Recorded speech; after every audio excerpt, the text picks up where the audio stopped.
Tonight on Cronkite News, a controversial new security plan passes the state house that could impact immigration in Arizona.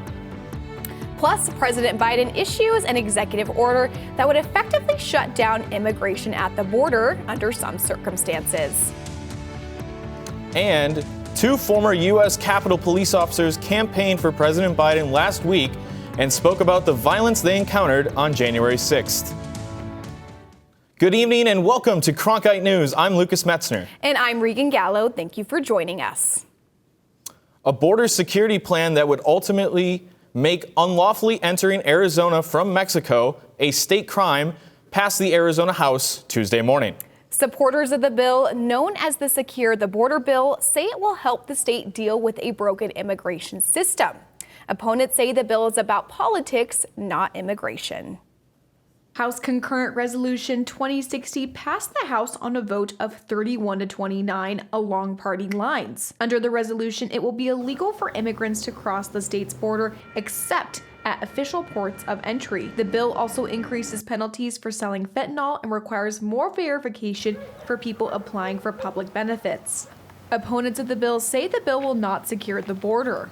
That HCR 2060 is not a solution to any problem. It only creates problems in our communities. It will create racial profiling and harassment that will result in lawsuits, broken families, and resentment towards the politicians and political party that forced it on my community.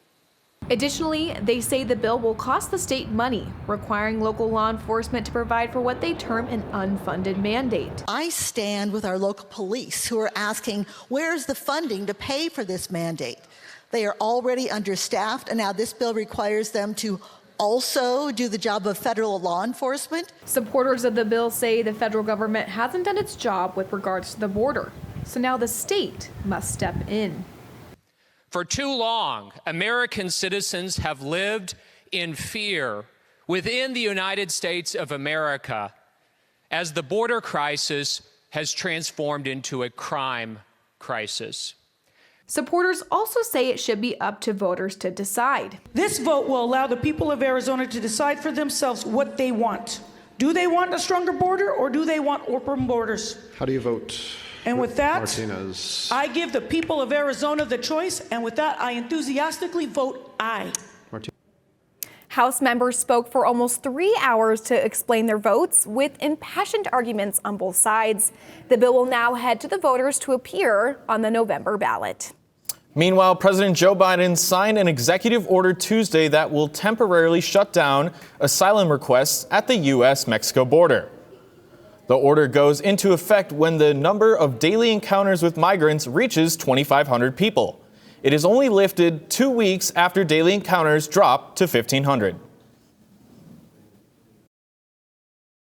Those who seek to come to the United States legally, for example, by making an appointment and coming to a port of entry, asylum will still be available to them, still available. But if an individual chooses not to use our legal pathways, if they choose to come without permission and against the law, they'll be restricted from receiving asylum and staying in the United States. The president's executive order could go into effect right away because the number of daily encounters already exceeds 2,500 people.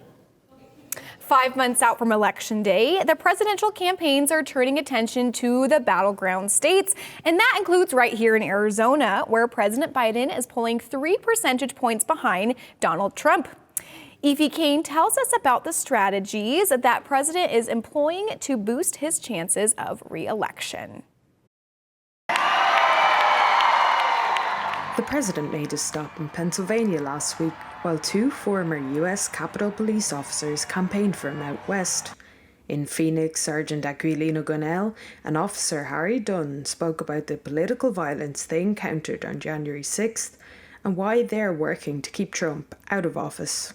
Those of us in uniform were assaulted and beaten by the mob who believed Donald Trump's lies that the 2020 election was stolen. I was assaulted many times by more than 40 rioters throughout the day. Gonell showed the crowd a memento from that day, a shard of glass from the first entrance of the Capitol that was breached by protesters. Then Dunn followed with his message. Arizona can decide this election. It's a a battleground state, it's a swing state, and we need everybody in Arizona to come out. The choice could not be more clear who the right person for the job is, and that is Joe Biden. Biden narrowly carried Arizona in 2020, capturing its 11 electoral votes. Arizona-based political consultant Chuck Coughlin thinks both campaigns will be targeting independents who make up almost a third of the electorate. You typically see law enforcement officers line up with Republicans most of the time on the law and order type issues. It's unusual to see that. And so I'm confident the reason that they're deploying them is to remind voters of the lawlessness that the Trump administration created on January 6th and the effects it had on America's law enforcement personnel, particularly those personnel that were defending the Capitol at the time. And so I think it's a very effective strategy for them to get them out there and remind people of what that was. Biden's campaign is hoping to tap into those violent scenes from January 6th to gain ground in swing states like Arizona, where the election hangs in the balance. In Washington, Aoife Kane, Cronkite News. Former President Trump will be coming to the Valley to campaign on June 6th, and Trump will host a town hall event at the Dream City Church in North Phoenix. Trump is expected to answer a few questions from local voters, and those who wish to participate can find the tickets online. Two very popular hiking trails in the Valley will be closed for the rest of the week because of the extreme heat. Starting on Wednesday, all trails on Camelback Mountain and Piestewa Peak will be closed during the day from 9 a.m. to 5 p.m. That's because there is an excessive heat warning in effect on those days, with temps reaching above 110 degrees. The closures are expected to last until this Friday. And Stage 1 fire restrictions will begin Thursday up in Coconino County, which includes the Grand Canyon and Flagstaff. That means campfires are prohibited except in specific recreational areas, and that also includes the burning of charcoal and smoking when outdoors.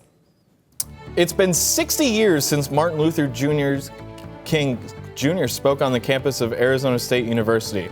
That's right, and not many people know about the speech. Well, a former basketball player, Magic Johnson, just visited the ASU campus to commemorate the historic speech. We'll hear from the NBA great coming up next. Plus, a big warm weather is headed our way. Your full weather forecast is coming up next.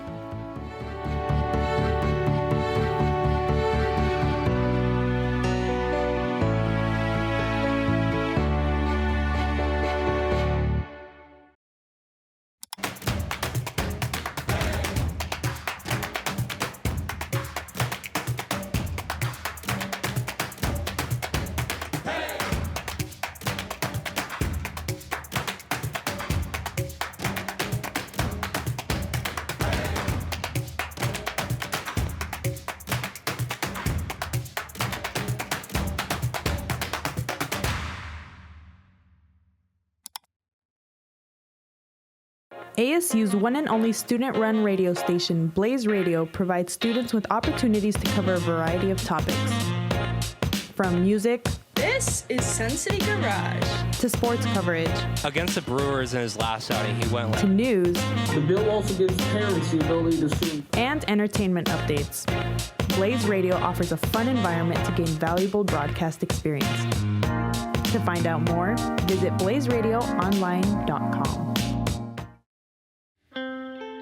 As journalists at Cronkite News, we report on stories that matter to you by focusing on the local impact. We dig deeper and work tirelessly to keep you informed. Live in Wickenburg. Live in Los Angeles. In Cleveland. In Washington. In Louisville. From Jerusalem. Live in Philadelphia. From around the world to right here in Phoenix. At Cronkite News, we report the facts and stick to the truth.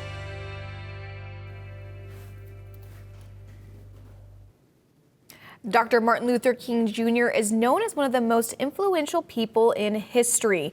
And on June 3rd, 1964, he set foot on ASU's Tempe campus.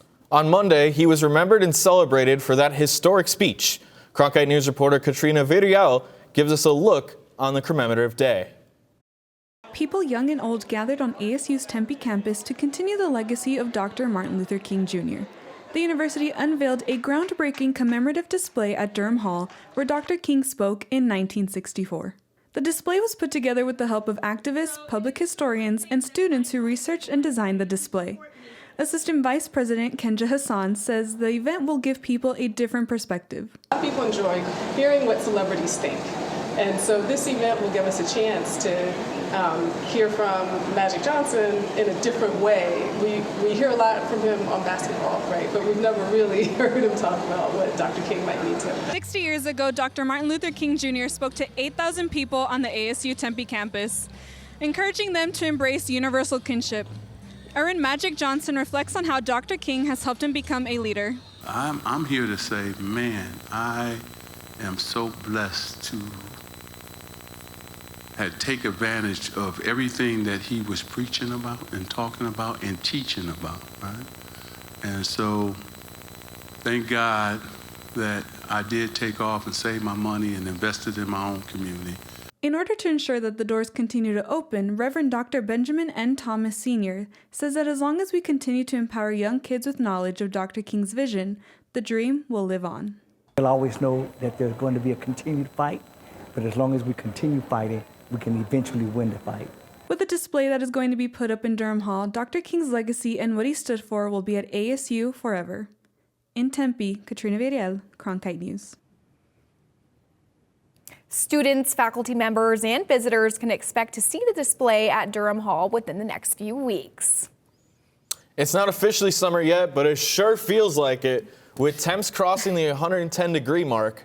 Joseph Furtado joins us now from the Cronkite Weather Center with what we can expect.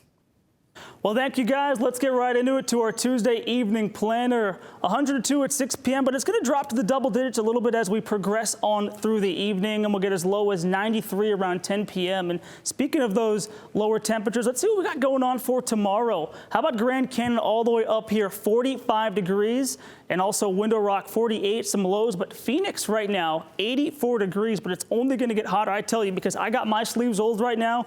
You'll see what we got going on too tomorrow. We're going to be in our first excessive heat warning throughout Wednesday to Friday. Bullhead City 113. How about Phoenix though, 109. Not too many places you see in the double digits here on your screen. But let's go see what we got going on for the rest of the United States from tomorrow all the way into early afternoon on Friday. Getting some cloud coverage off the west coast and hitting places like Arizona and all the way, how about up here in Omaha, getting a little bit of rain, getting some also rain down here and some other activity off the rest of the east coast and in the Gulf of Florida.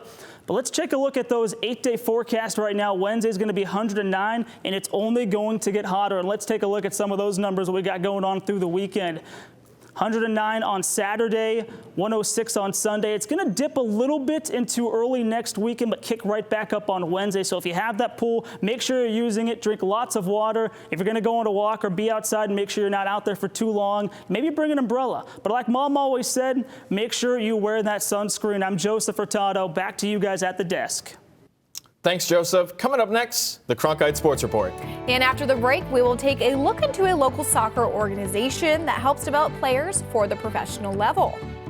The club is a part of the National Premier Soccer League, where a number of players have moved on to play in the MLS.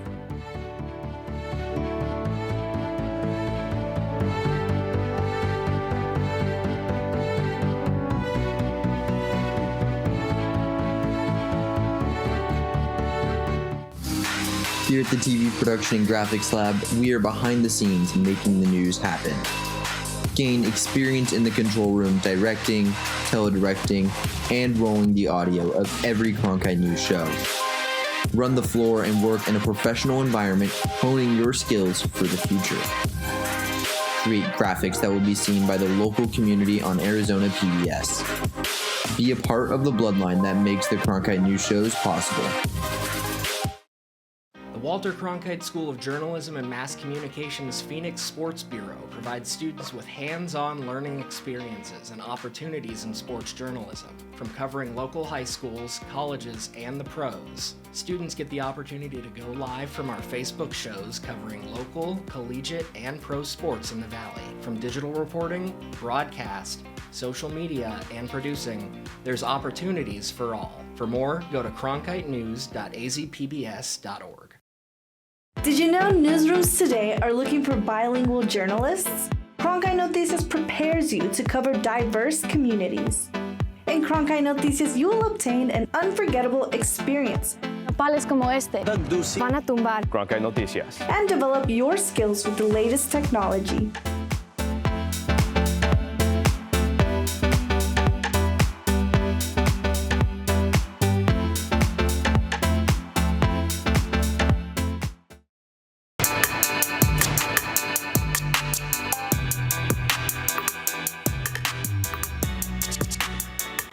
Welcome back. I'm Katrina Villarreal with your Cronkite Sports.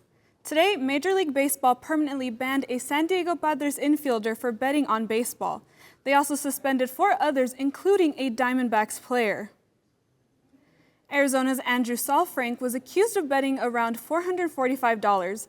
None of the players were found to have played in any of the games they bet on. Saalfrank was in the minor leagues at the time. As MLB notes, Saalfrank placed 29 bets in the late fall of 2021 and early 2022. He also placed 4 bets on the Diamondbacks major league team while he was injured reserved with the Class A affiliate. In other sports gambling news, the former interpreter for Dodgers superstar Shohei Ohtani pleaded guilty in the fraud charges against him. Prosecutors say Ippei Mizuhara illegally transferred nearly $17 million from bank account to cover gambling losses. Mizuhara faces up to 30 years in prison for bank fraud and up to 3 years on a false tax return filing charge. In soccer now, where FC Arizona head coach Alejandro Aguilar is making an impact at all levels in the Valley. Cronkite Sports reporter Joseph Furtado has more on how players are benefiting from Aguilar's international soccer pedigree. FC Arizona is one of Arizona's premier soccer organizations. With up to 70 youth and 5 professional teams, their goal is to develop players through their youth system and ready them for the professional level. Players can now play in our semi-professional leagues, right? So they can go to the UPSL, NPSL, or UWS on the women's side. So we want the complete platform from the youth to ECNL to semi-professional. Head coach Alejandro Aguilar brings a wealth of playing experience to the organization, representing Costa Rica at the national level and in the United Soccer League. They say his experience has impacted the players at every level. He's now passed on all his knowledge onto us, and now he wants to give it to the youth, and that's something huge for the club, especially for FC Arizona. He brings something that a lot of coaches just can't, right? So he brings his experience, he brings the knowledge that he's learned from other professional coaches, and then he's able to adapt it in his own style, to the youth level, and then obviously into our professional leagues. The National Premier Soccer League has quickly become a stepping stone to the pros, with 54 players being selected in the MLS Super Draft since 2021. With Coach Aguilar on the sideline, he wants to pass down his knowledge and help develop the next generation of pro players in Arizona. I'm extremely involved with the NPSL, UPSL, and ECNL because we need to start finding out what players can make it, or eventually can play professional, eventually can play for us. From youth to semi-professional soccer, FC Arizona strives to push its players to become their very best. So come out and catch a game right here at Westwood High School in Mesa. Joseph Furtado, Cronkite News. FC Arizona will take the field again on June 15th when they host FC AZ Tucson for their final game of the MPSL regular season. The Mercury are back in action tonight as they hit the road to face the Seattle Storm. The Mercury will see a familiar face in Skylar Diggins-Smith, who now plays for the Storm, but there's no love lost between her and Diana Taurasi, so it should be an interesting matchup. Speaking of DT, she lit up the court on Sunday, dropping 31 points against the Sparks, including a hit from 7 downtown. The Mercury snapped their 4-game losing streak in that one and will try to make it 2 on the road now. But they'll have to overcome a red-hot Storm team who are on a 4-game win streak of their own. Phoenix Suns legend Eddie Johnson attended Magic Johnson's speech at ASU Monday night. Eddie and Magic played together as teenagers on a Junior USA team and are now good friends. Magic, who was speaking in honor of Martin Luther King, took the time to give the Suns broadcaster high praise for his 17-year NBA career. One of the greatest shooters that's ever played in the game of NBA. And also the voice of your Phoenix Suns Mr. Eddie Johnson. Stand on up, man. Stand on up. Stand on up. Yeah, I love him. In athletics, many of the players use all types of training techniques to be the best they can be in their sport. Now, football players are adding theater to the list. Our Wilder Adams has more on acting for athletes. And then other people vomiting because somebody vomited. Development as an athlete goes far beyond performing on the field. Theater can now be added to the list as an activity that can elevate athletes. Become comfortable in the uncomfortable. Deering has worked with multiple professional athletes, including Kurt Warner, Coco Crisp, Matt Siebert, and Paul Perkins. Perkins insists that the listening skills acquired from acting really helps on the field. If you're not listening to your scene partner, if you're not listening to the director, the producer, if you're not listening to the quarterback, your coaches, you're gonna have a bad product. So it's important, it's imperative to be able to listen to the information and also receive it. You have a final product which is gonna be beautiful and masterful. On top of developing countless different athletes on this very stage through acting and improv, Deering Acting Studio wants to take it a step further and help team chemistry, particularly the chemistry of offensive linemen. The listening that we teach, I believe, will help those linemen to just move as one unit even more than they already do. Knowing what the other person's gonna do before they do it, it's this essential skill for acting, and I know it would apply. Oh, it's like a dream. I would love to help the teams here in Arizona reduce their penalties. Theater helps athletes off the field by using theatrical elements to improve their media presence. The way that they present themselves on camera, the way that they present themselves after a game, before a game, like these things matter. So it's so important that they have training in that and that they come across the way they want to come across. Better actors can also mean better athletes. In Phoenix, Wilder Adams, Cronkite News. That's it for this Cronkite Sports Report. I'm Katrina Villarreal. Back to Lucas and Regan. Coming up next, pest removal is no easy job. That's right, but imagine trying to remove a 12-foot pest. Pretty crazy. And after the break, the city officials say, see you later, alligator. Details are up next after the break.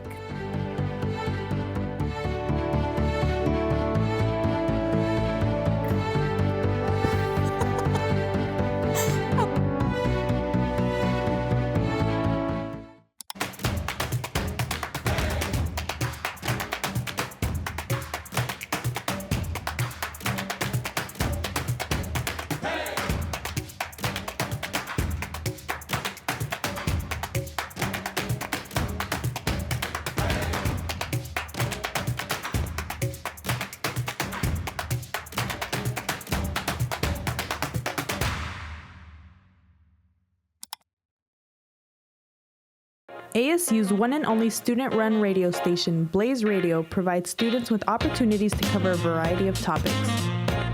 From music, this is Sun City Garage, to sports coverage, Against the Brewers in his last outing, he went to news. The bill also gives parents the ability to sue. And entertainment updates.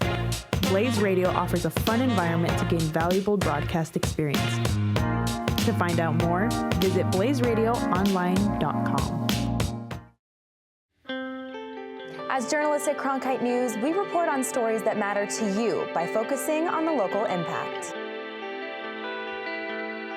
We dig deeper and work tirelessly to keep you informed. Live in Wickerburg. Live in Los Angeles. In Cleveland. In Washington. In Louisville. From Jerusalem. Live in Philadelphia. From around the world to right here in Phoenix. At Cronkite News, we report the facts and stick to the truth.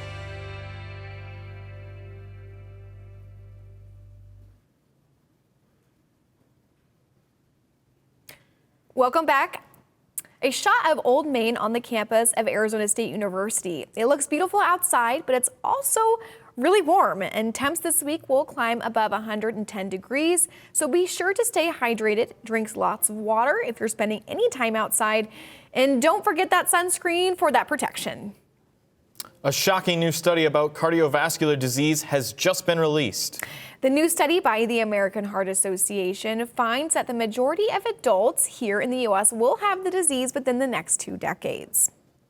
In fact, 45 million adults will have a form of the disease or a stroke by the year 2050.